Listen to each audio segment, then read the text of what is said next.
ਅੱਜ ਦਾ ਅੱਜ ਲੈ ਅੱਜ ਦਾ ਹੀ ਹੈ ਭਾਈ ਅੱਜ ਦਾ ਕੀ ਕਰਦਾ ਠੀਕ ਹੈ ਕੁਝ ਨਹੀਂ ਹੁੰਦਾ ਮੈਂ ਕਿ ਗੱਲ ਨਾ ਹੋਈ ਬੋਲਦਾ ਗੱਲ ਨਹੀਂ ਕਰਦੀ ਭਾਈ ਦਾ ਹੈਗਾ ਰੇਟ ਲਾਈ ਹੈਗਾ ਸਮਾਨ ਚਾਹੀਦੇ ਸਾਰੇ ਫਸਟ ਟਾਈਮ ਦਾ ਇੱਥੇ ਇਸ ਵਾਰ ਪੱਟੀ ਰੱਖਣੇ ਪੰਜ ਨੰਬਰ ਮੈਨੂੰ ਆਉਂਦੀ ਸੀਗੇ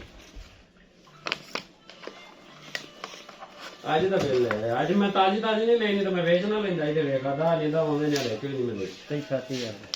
ਬਿੱਲ ਵੀ ਤੁਹਾਡਾ ਹੀ ਬਣਿਆ ਹਿਸਾਬ ਦਾ ਸਹੀ ਭਈਆ ਮੇਰਾ ਨਹੀਂ ਬਣਦਾ ਮੇਰੇ ਬਿੱਲ ਨੂੰ ਖਾ ਦਿਆਂ ਦੇ ਕਿਹੜੇ ਬਣੇ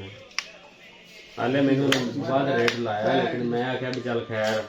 ਉਹ ਤਾਂ ਲੈ ਲੈਂਦੇ ਨਾ ਫਿਰ ਦੇਖੋ ਹੁਣ ਅਜੀਬ ਹੀ ਲੱਗੇਗਾ ਨਾ ਮੈਂ 610 ਉਹਦੇ ਕੋਲ 20 ਉਹਦੇ ਕੋਲ ਪਈਆਂ ਸੰਦਾ ਮੈਂ ਚੁੱਕ ਲਿਆ ਨਹੀਂ ਹੁੰਦਾ ਉਹਦੇ ਕੋਲ ਪਈਆਂ ਸੰਦੀ ਲੋ ਮਾਸਟਰ ਜੀ ਫੜੋ ਉਹ ਰੇਟ ਕੀ ਲਾਇਆ ਨਹੀਂ ਉਹ ਤੂੰ